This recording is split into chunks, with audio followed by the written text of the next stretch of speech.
This is Talking Devils from talkofthedevils.co.uk. I'm Wayne Barton. Today I'm going to be talking to Rafael Da Silva, former Manchester United defender, still very much loved by the club, obviously, as well. We'll be talking about his time at the club and the new book, The Sunshine Kids, which is the autobiography of Rafael and Fabio.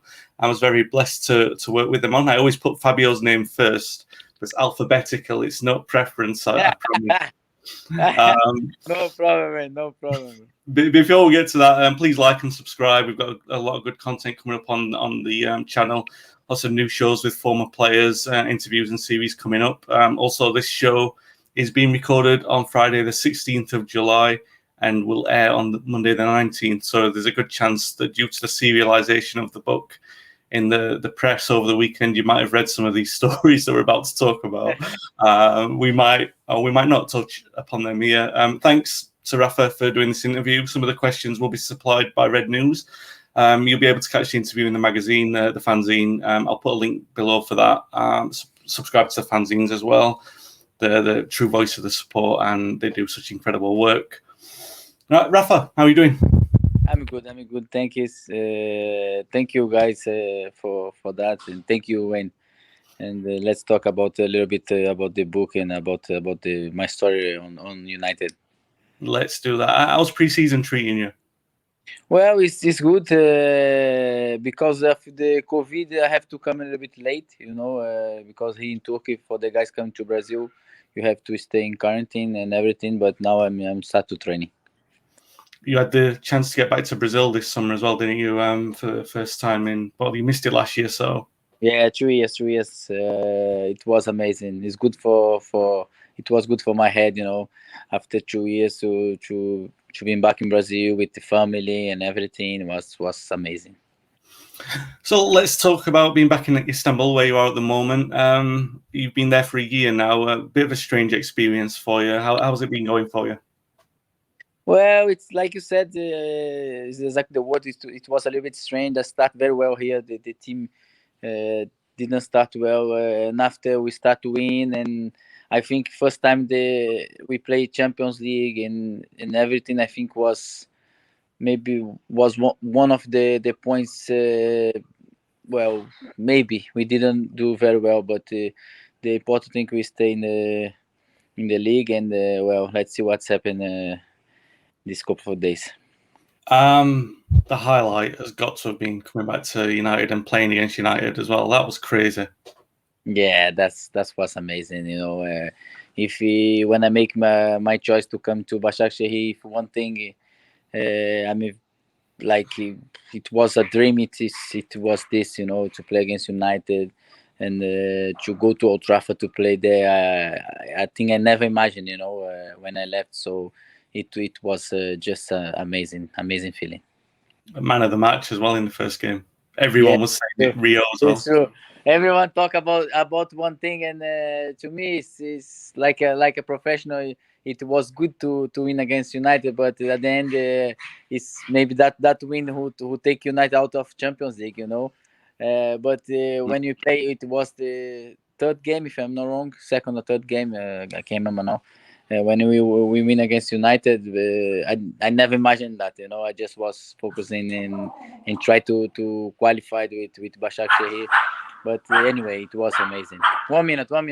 Yeah. Gala! Sorry.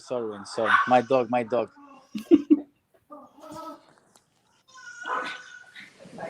Heralds of live recording. There we go. Sorry. It's all good. Yeah, it's okay. After the game, the first game, obviously everyone was talking about how well you played, and they started saying that you should still be in the United squad. That was coming from the United fans.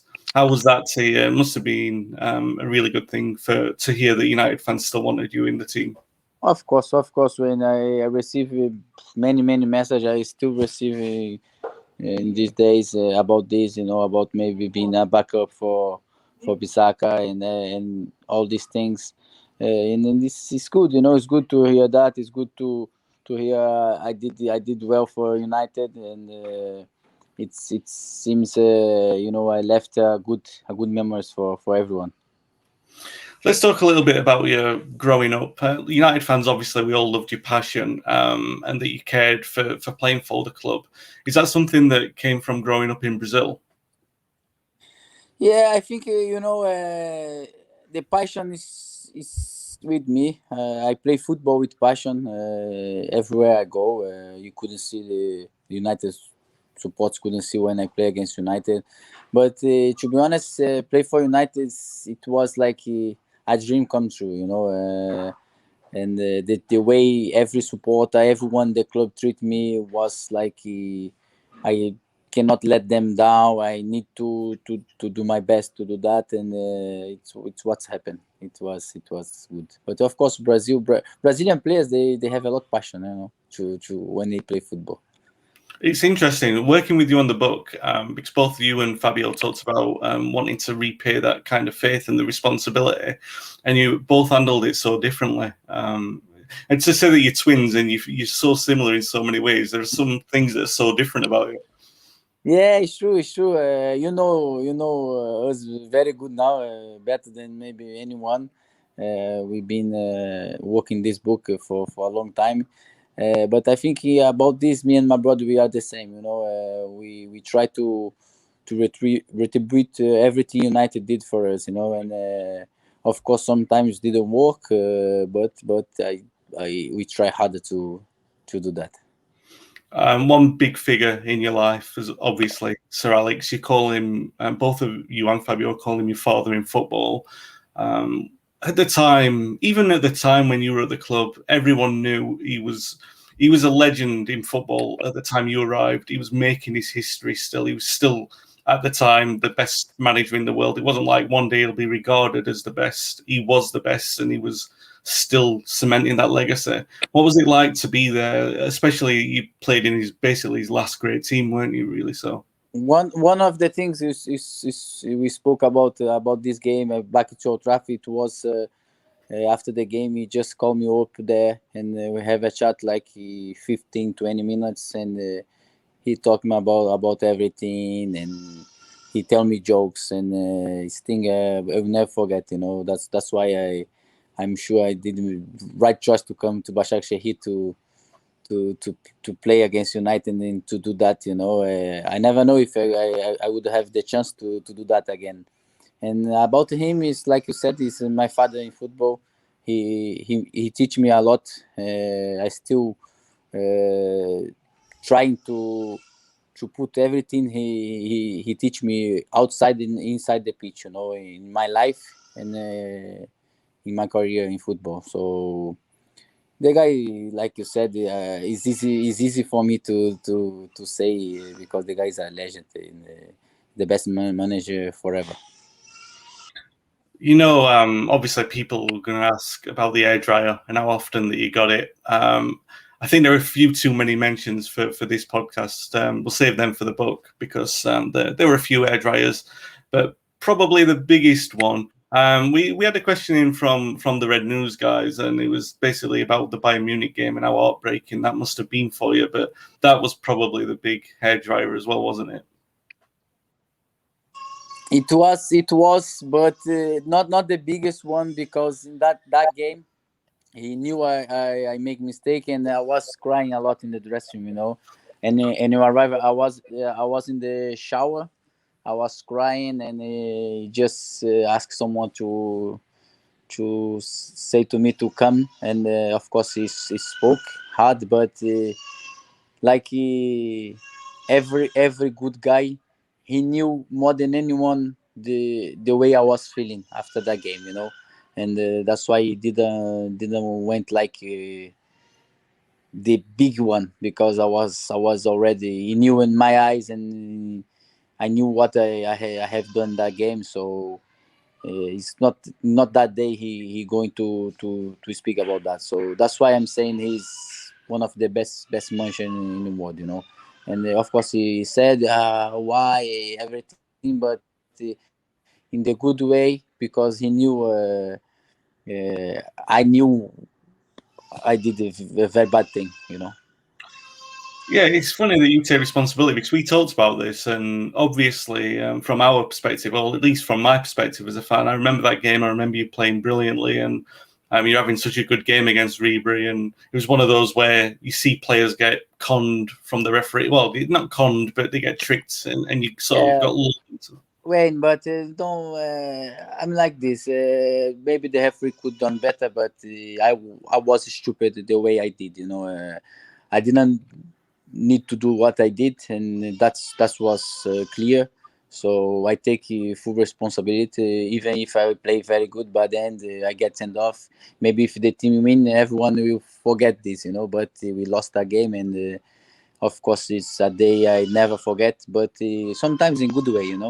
You learn, and you take that. You grow, and you get strong. You get strong. In these times, I think is the times you have to get strong. You have no other choice. So it's there where your level go up. I think. 3 league titles. You won 2009, your first season. 2011, obviously, was 19, and we passed Liverpool, and then 20, where you was the first choice basically all season. Which is your favourite? No. Definitely 2020 is. It's a season I'll never forget.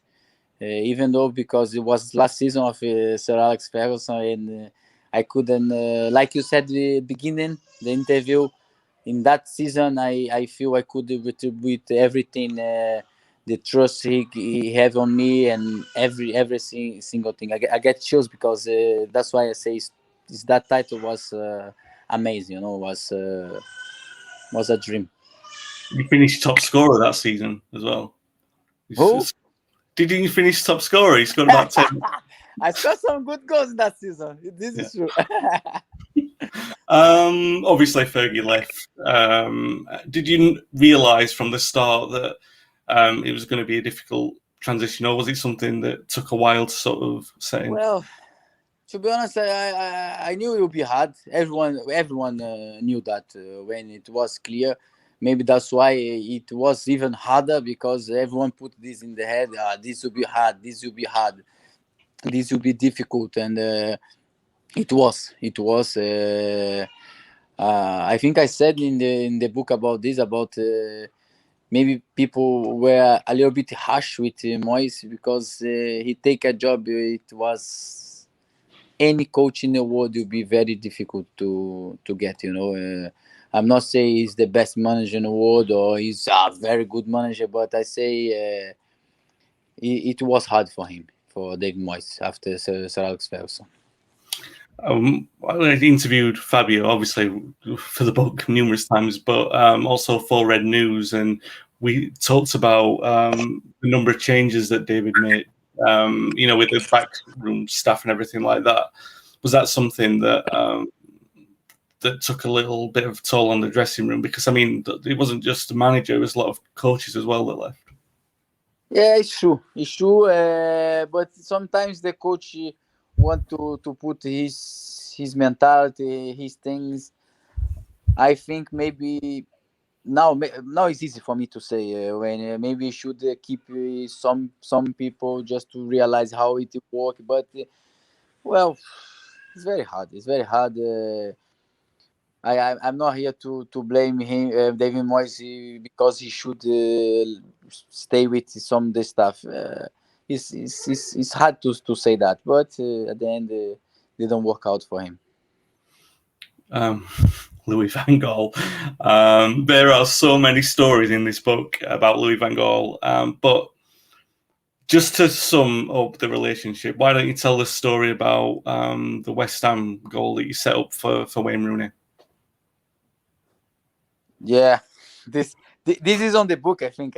Yeah, I just think if there's any story that I can think is the best one that sums up the relationship, it's probably that one.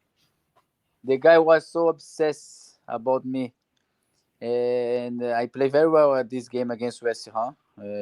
I'm sure he didn't want to put me on the pitch, but I think he gives help on this and everyone in the club because they knew everything I did for the club, and they knew I was a good player. That's the truth. They see me playing. But Van Gaal put me okay. I play well. I crossed to him to Wayne Rooney. He scored a goal, first goal, and he make a video in the other day.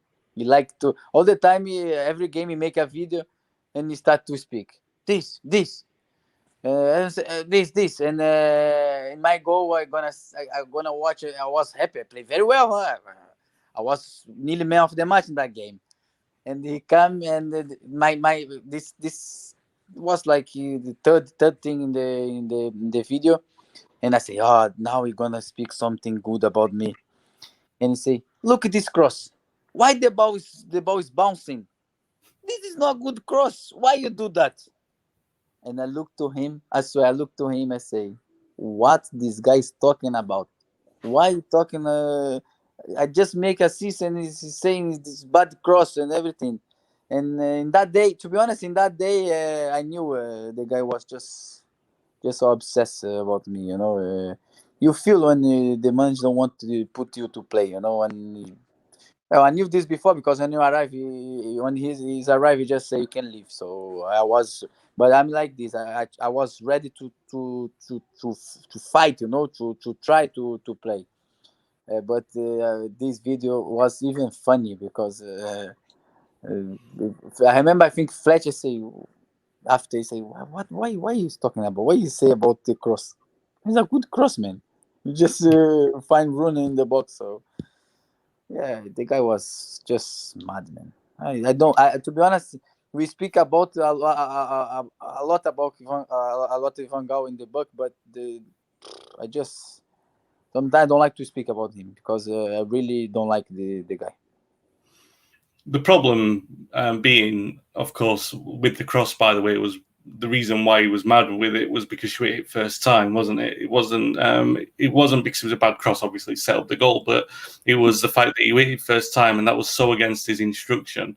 I think, if any, it's weird now because we're going back before Mourinho, and a lot of people won't remember how boring it was under Van Gaal. But the big reason for why it was boring is because every player had to take one or two touches, and it was. It was on the train, yeah. When you used to train passes or so you say why you pass first touch, why are you doing that? And I learned opposite from Ferguson. He used to love when the ball come and you give first pass, make the game quickly. But Van Gaal he just used to hate that.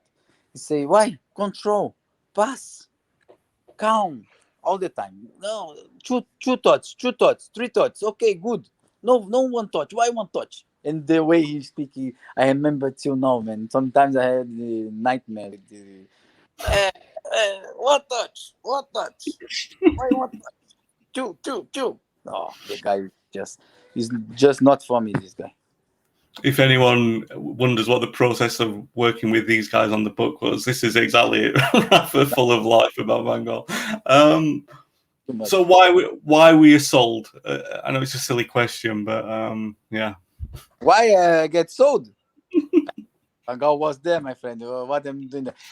To be honest, I don't regret to go in the first year of Van Gaal because I still play 10 games, and like I said to you, I love Manchester United. So even playing the 10 games in that season I was happy, to play these last 10 games. But my friend, it was a relief when I left United.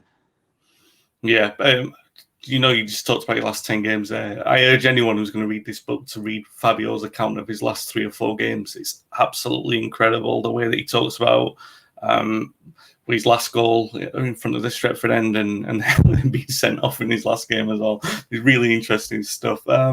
Your last goal was at QPR, which I personally think is it's my favourite of yours, but your favourite is obviously going to be the one at Anfield, isn't it? The one, and everyone likes to talk about that one. So tell us the feeling of scoring at Anfield. I speak this many times. It's I said to you. You already say for me it's the best goal I made in my career and for United. It was amazing to play against Liverpool Anfield and win games over there. I don't think it's better feeling. no way. And I don't know, because I always have this when I play against Liverpool, and I always play good, not always, but most of the time. So I already give, before this, I think I give 2 assists before that. I make the goal over there. So play at Anfield was a special win over there, was special. I get the feeling that a couple of those stories will be in the press. One of my favourite quotes from you about playing against Liverpool was that you said it's like street boxing, no gloves, just fight. I said I said that, but it's true. Huh? It's true. The way I say this is exactly like this. To play is street box over there. Is no rules. You go to win, and you don't think about nothing. That's why I think it's many send offs in my time. Because people play United players, or even Liverpool players, when you used to play over there, was like street box. It's just no rules, my friend. Just try to win, try to fight. You had a great relationship with the United fans. The question is, do you miss that? But I mean, you can't really miss it because it's always there, isn't it? I mean, we talked about it so many times. When you came back to Old Trafford, I know that fans weren't there, but you felt the love, right? So you know that love still exists. Yeah. Is it? What's the relationship like? Do you miss not being around it, or do you feel good that you've still got it in a way? It's both ways. Both ways. I feel, of course, I miss to play Old Trafford all the time, like nearly every week. And but in the same way, I feel happy. The way United supporters treat me, and even everyone over there. I still speak with a lot of the guys who work over there with me, and we keep in touch. Even Ole, everyone knows I love him. I think I'm sure we spoke about him in the book. So it's good. It's a nice thing. Like I said to you, I'm very glad and very happy with everything, message, everything I received from United supporters and everyone over there. In the book, you call Darren Fletcher your brother in football, and like you said, you were close with Ollie as well, and you've got a lot of time for him. You must be really happy that Ollie and Darren are so involved with it. Well, obviously Ollie the manager, but Darren back involved as well. It must make you think good things about United at the moment. Of course, of course. That's why I love Ole. I don't know if it was him. I imagine it was him who bring him back. But Darren Fletcher is United from the feet to the head. Is what United is about. I'm not say just on the pitch, but outside the pitch. He love United. I'm not saying the other players didn't love, but I don't know. He have this, like this. I don't know the word to say that, but he is a very good guy, and he's very intelligent. I'm very happy he's working for United now, because I'm sure he's gonna help a lot. Yeah, absolutely. We wait and see what happens with that. What do you think about the football that we're seeing under Ollie at the moment? Well, not at the moment because it's the summer, but um, last season. Well, if someone say to me United is not improving, you'll be like, I will say to him, how United is not improving. Long time United not fight for maybe title. Well, of course, we can say City was big advance at the end, but we fight, and we finish easy in Champions League, and so the team is playing good football. You see the names now. You see, you can see. I mean, outside maybe the guys inside, but outside I can feel the respect is getting back. I can feel that. So of course it's a very good thing, and I hope it's just growing for the future. Which player, apart from Fabio, because he's the easy answer with this, which player did you enjoy most playing with at Old Trafford? Well, I love Valencia. I used to love to play with him. Of course, I can say this because he's a big friend as well, but he's a guy I used to love to play with, and I can say Ryan Giggs as well. Valencia and Giggs was the players I enjoyed to play. I Because can say Ronaldo, I can say Ronaldo, but I play 1 year with him, so it would be unfair with the other guys. That's why. you had Antonio in front of you for a couple of years, and then you had Ryan every day in training against you. So Yeah, exactly. So that's why. one of the great things in the book is towards the end. Again, I talk about Fabio, but Fabio talks about giving himself some advice when he was younger. Do you know, sometimes he wishes that he could go back and, you know, he traded all the. I think something like he traded the money that he's got to go back and go to United again as a teenager. If you could go back, if you could give the Rafael arriving at Old Trafford one piece of advice on his first day, what would you say to yourself? Wow, to be honest, this is a hard question. Maybe it's easier for my brother, but I would say the same things I did, because I remember when Fluminense didn't let me play. I don't know if I talk about this in the book. Maybe because it was we 1 year we've been talking about this, but I remember we were very good because they didn't let us play over there. We arrived very bad and everything, and I just went. When I come back, I went to shower. My brother knows about this, and before I start the season in 2008, I went. I say I will be good here. I will be a good player for Manchester United. I will do everything, and I'm sure about this. And I was a little bit crying because we didn't have the 5 months good in training, and I just don't give you any advice. The advice I give is the same way I already take, in that time. Just be natural, enjoy it. Yeah. Exactly. Enjoy and do your best. Don't be afraid of nobody. So the decision to write a book, then, I think I tweeted something just about how good a player you were, and then some guy tweeted both of us and said, "Oh, you should do a book together." And about a few minutes later, you sent me a message and just said, "No, let's do it." And then was it if, if maybe if I don't say about this, maybe she going to get angry. But to be honest, the person who said to us to do this book was my wife. yeah, She I said to her, look, the guy say about the book. She come to us say, why you don't talk to him? Why you don't say to him maybe you want to do that? And she was the first one to say, and I said, okay, we're going to send a message to him, and that's everything started. It was. Obviously, from that moment, you said that you really wanted Fabio to be involved with it, and Fabio was enthusiastic and got involved. And then COVID hit, and it sort of made that process for us all really a bit easier, even though we were in different places.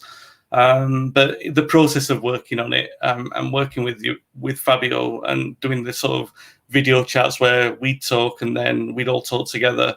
Did you enjoy the process of it, telling your life story? A lot. First thing, because you are a very good guy, Wayne. I love to do that with you. It was amazing. At the Didn't beginning, pay. By the way, I haven't paid Rafa to say any of this. This is all. I'm say from my heart.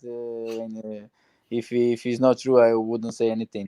But the beginning was nice because I was in my. We start this because I was with my brother. In the pandemics, and I was with him, and we say, okay, I'm here. Let's start together. And at the end, it was very good.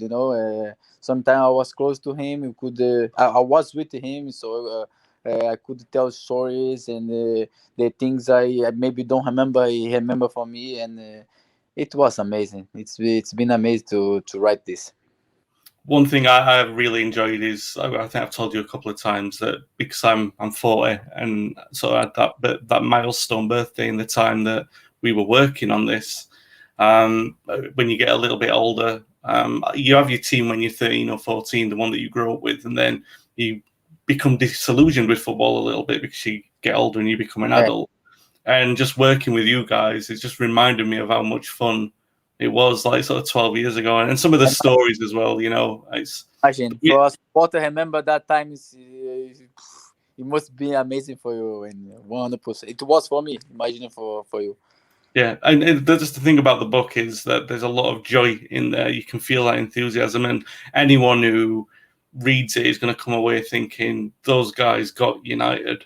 You know, even when you were learning the language, you understood the club. Do you know what I mean? It's such a crazy thing. The way that, I mean, probably in a certain way more your journey with the way that you talk about the passion and the sort of rivalries between Liverpool and City. Those are obviously the stories that are going to get some headlines. But Fabio as well, the way that he felt it, the way that he felt the pressure, but also the importance and the privilege as well. I loved you guys before working with you, and just working with you after it, and sort of knowing how much it meant to you has just been cemented that, you know, you were really good guys as well. Before I let you go, one final question. We talked last summer as we were doing the book, and I asked you about Cavani. I thought, oh God, I'm not sure if this is a gamble from United. And you were saying to me, in fact, both of you, don't worry, this guy is going to settle into English football. He's going to be fantastic. He obviously was and is, and he's staying for another year. First of all, what do you make of Cavani? Any doubts? Did you have any doubts that he would be as good as he has been? To be honest, you never know what's gonna happen. And I remember exactly what I said to you, because I keep saying I play against him, and I know some people who know him, and he have a United DNA. He's a humble guy. He's a work guy. He have everything to work for United. You know, like and after all this, he's a very good striker. He's a very, very good striker. I play against him many times. He make runs. He's a very intelligent. He work hard. Yeah, you guys now you can see. I don't know I don't remember if I said this to you, but I remember I see this guy doing a corner for Paris Saint-Germain. Someone had, he was like after the penalty box, he just run 80 meters to defend, and he just give a tackle. He's a striker, Wayne. So you see how football meant to him, and I love this way. And after all this, we cannot miss he's a natural goal scorer. You know, he know how to score goals. So he's just a perfect fit. Even he's a little bit, he's getting old, but he's still, you know, like. While we've got our French scout, you know, a scout from the French league with us, let's ask Rafa about Camavinga as well. He's a player who's been linked with United. Only played one season, so you would have only played against him once or twice or seen him not very often. But obviously, he's a guy with loads of potential. He's been linked with United this summer. How good do you think he is, and do you think he'd be a good fit? He's a very good player. He first season he was like amazing, just incredible, because he had 17, and like me, and like normally happen with young guys, the season before he just dropped a little bit, you know. But this way it's normal, you know. He was there, he was new in the league, and he just was with that power and everything. And after start the pressure, he need to keep it like this. And he play one game by, he starts doubts of his quality, you know. But at the end of this, Camavinga is a very, very good midfield, and I used to love to see him at United. Fantastic. Well, that's it for the interview. The Sunshine Kids, the autobiography of Fabio and Rafael. I'm going to do it the other way around this time. Forward by Sir Alex Ferguson as well. The link to order the book is in the description. That's out early August. Thanks to Rafa, and all the best for the season coming up as well, my friend.